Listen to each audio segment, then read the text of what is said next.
Good morning everyone. Now before starting the next part of the lesson thermodynamics, we all know that we are facing the COVID-19. So there are certain guidelines.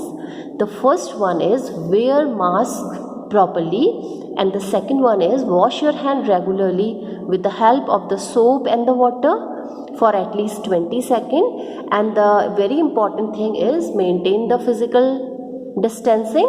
Do not share the eatable things or do not share your water with others. And now let's come to the topic. Now today's topic is mathematical expression of first law of thermodynamics.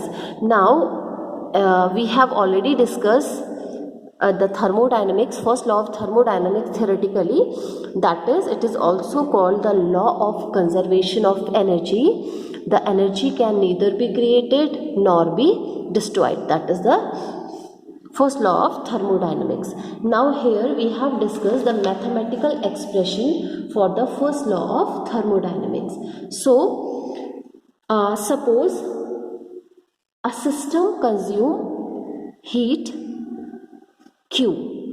We have any system, it consume the heat Q. Q is the heat and work is W, which is done on the system. So Q is the heat consumed by the system and W is the work done on the system. So in this process the internal energy changes. The internal energy, that is internal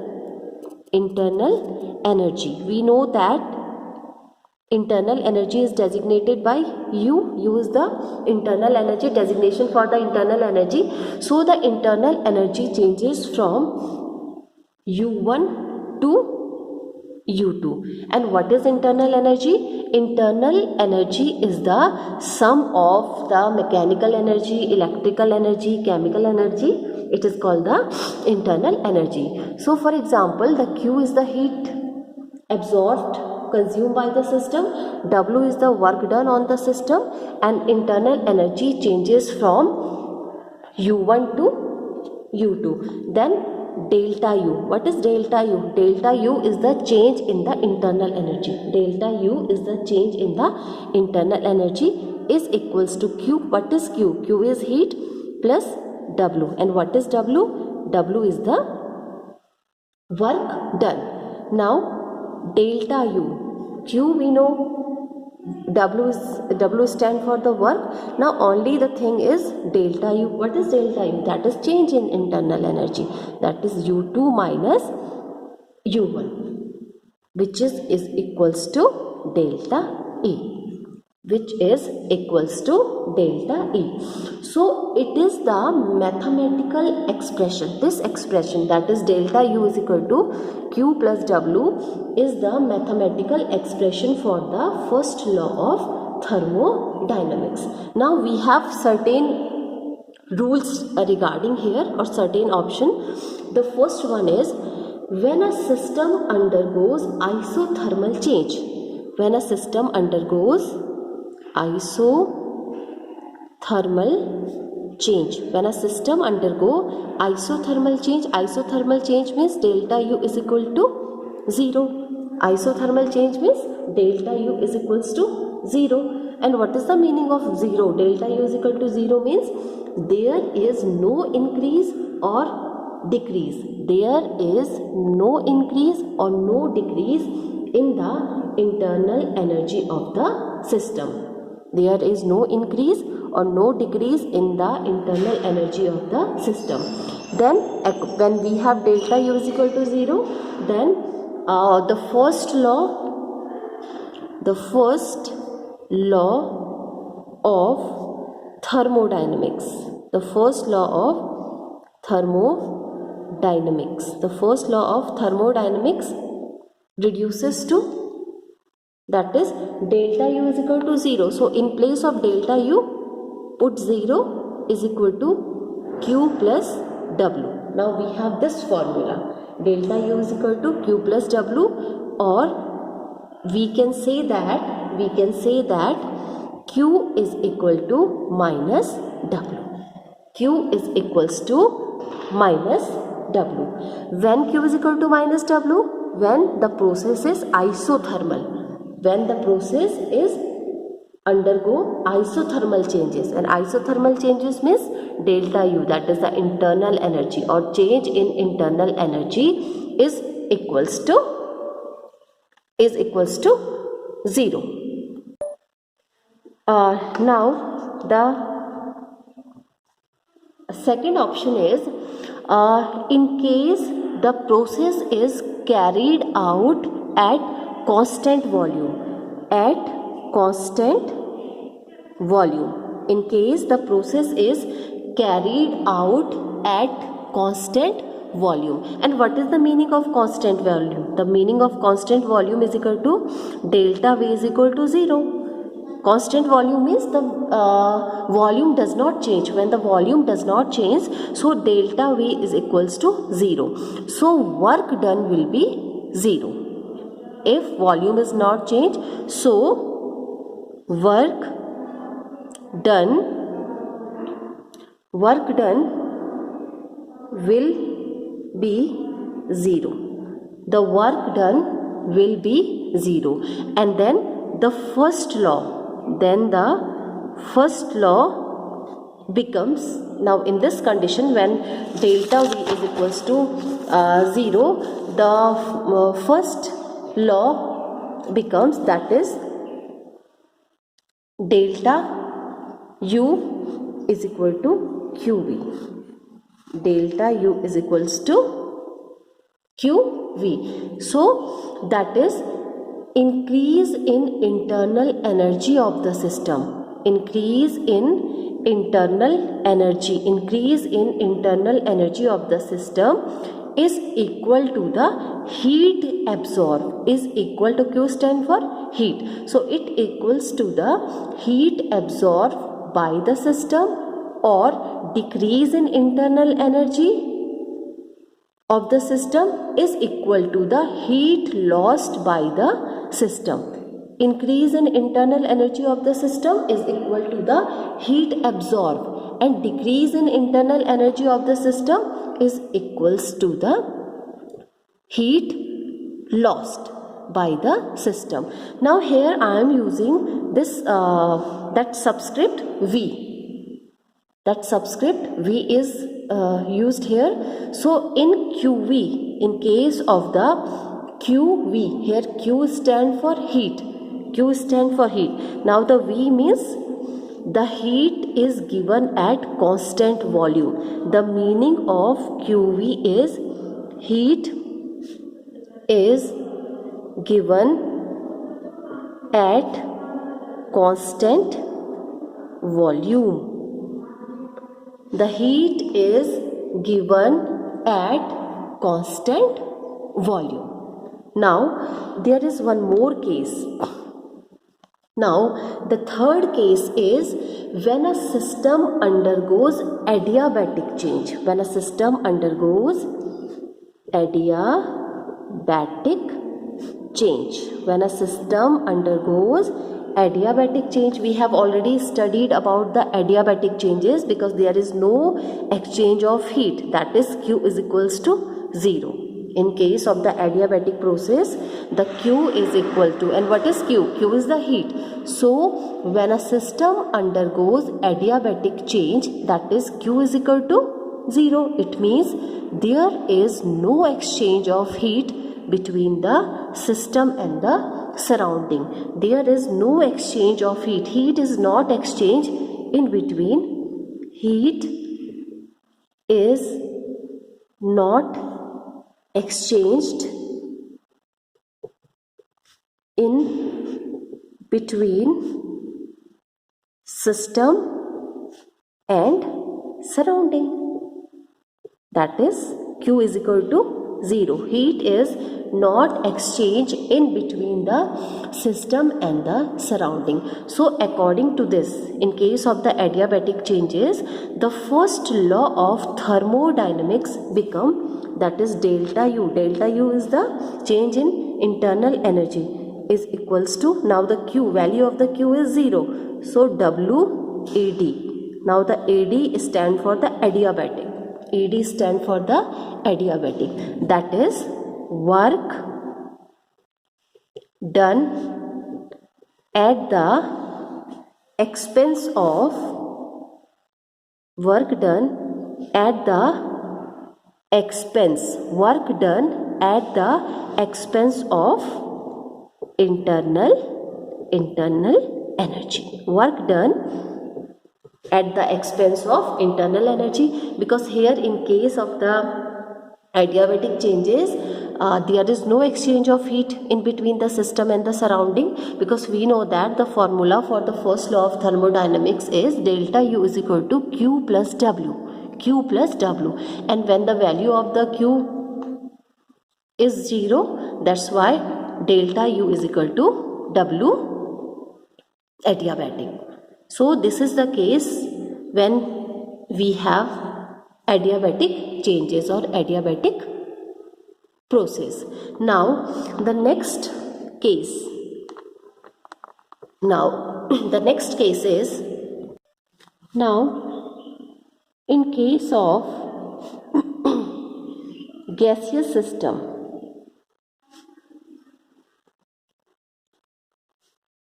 in case of gaseous system, so if a gas expand against the constant external pressure, if a gas expands against the constant external pressure, and let us assume that pressure is P. If the gas expands against the constant external pressure, and that pressure will be P, let us assume. So let the volume change, let the volume change be delta V, that is delta V is the change in the volume. So the mechanical work, so the mechanical work done by the gas is equal to minus P delta V, minus P, the value of the work, that is work done, W is equal to minus P, let us assume W is equal to minus P delta V. Now P is the pressure and V is the change in the volume. Now substituting this value in the first law of thermodynamics. The first law of thermodynamics is equals to delta U is equal to Q plus W. This is the first law of thermodynamics. Now place the value of W in this equation, substitute this value here. So we have delta U is equal to Q minus P delta V. So this is the change which takes place in the first law of thermodynamics when we have a gaseous system, when we are studying it with the help of the gaseous system. So in case of the gaseous system, the delta U value is equal to Q minus P delta V. Q is the heat, P is the pressure, V is delta V is the change in the volume, and delta U is equals to change in internal energy. Now let us come to the next topic, and that is limitations. Limitations of first law of thermodynamics.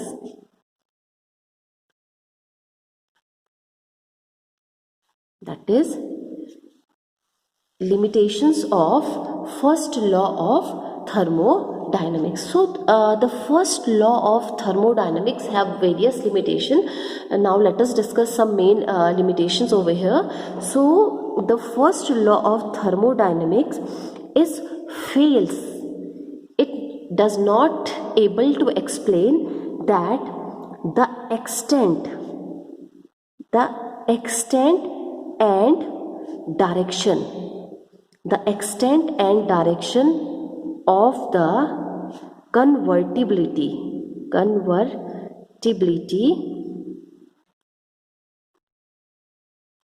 that is, it fails to explain the extent and the direction of convertibility of one form of energy into another. So this is the first drawback. It does not able to explain the extent and the direction of one form of energy to the another form. And the second disadvantage or the second limitation is how much heat would be transferred from one system to another. It does not explain how much heat energy would be transferred from one system to another. So these are the two important limitations of the first law of thermodynamics. Now with this we have completed the topic thermodynamics. Now the next topic of this lesson is enthalpy. This is enthalpy. It is a very important topic, enthalpy. You have never heard this term, enthalpy. So enthalpy means the total heat content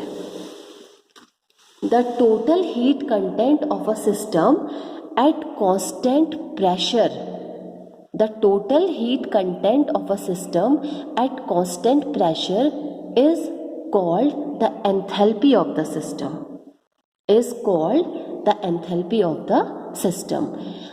It is, or we can say that it is the sum of internal energy and the product of pressure, volume, work. This is the easiest definition of the enthalpy. That is, enthalpy is the sum of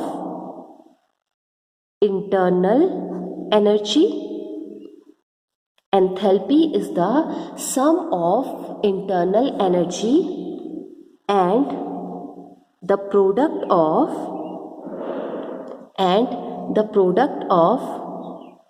pressure, volume, work. This is the easiest definition of the enthalpy, and it is an extensive quantity. It is an extensive quantity or property. We can say that it is the sum of the internal energy and the product of the pressure, volume, work. That is the product of, it means the pressure, volume, work means the product of pressure and volume, and it is the extensive property, and it is represented by the symbol capital H. Enthalpy is represented by the symbol capital H. So, and as the internal energy, it is also a state function. The enthalpy is also a state function. So now let us change this statement into the form of equation. So H, what is H? H is the enthalpy. H is the term, the capital S term is used to designate the enthalpy. So enthalpy is equal to U. What is U? That is the internal energy. So here in case of the definition, enthalpy is the sum of internal energy, that is U, and the product of pressure, volume, work. The meaning of the pressure, volume, work is pressure and volume. So P is the pressure, and delta V is the volume. And what is delta V? Delta V, here we use the term delta. So delta represent the change, that is the change in the volume. And if we are talking about the unit, so its unit is kilocalorie or kilojoule per mole. Kilocalorie or the kilojoule per mole is the unit of the enthalpy. And here the delta V I have used because it is changes. Delta V is used because it is the change in the volume. And here I am using the P. So P is the pressure, that is the pressure, and delta V is the change in the volume. U is the change in the internal energy, and H is the enthalpy. So this is the statement for the enthalpy.